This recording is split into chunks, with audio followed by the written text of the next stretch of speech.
Hey everybody, what is going on? I hope you guys are all doing well, and welcome to another tutorial video. In this video, I'm going to be explaining to you guys how you can integrate your WooCommerce with Shiprocket, so let's get right into it. I will be referring to this Shiprocket blog post since I do not have the money to afford a subscription to access WooCommerce through WordPress, so I do apologize for that. I won't be able to show you guys hands-on. However, this blog post does contain a list of steps which are very well made, and I do recommend you check this blog post out if you have any additional questions. Now, without further ado, let's get right into it, and let's go on to the first step. Now, the first step is to log into the Shiprocket dashboard. Then you need to go into channels through the settings menu and click add new channel. Then you're going to click on the WooCommerce app here and just click add, and then you're going to need to enter the store URL and click connect to WooCommerce.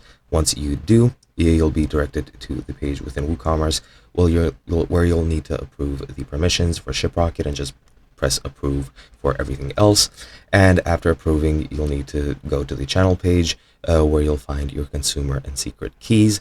Then when redirected in the panel, you can update the order status you want to pull into Shiprocket, and you just need to post that and press click on update channel and test the credentials to create the channel in Shiprocket.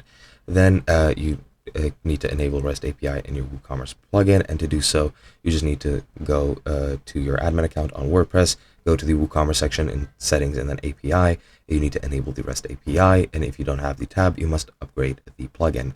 Then you just need to click save channel and test connection, and this green icon is a sign that the integration worked and that you can use WooCommerce with Shiprocket.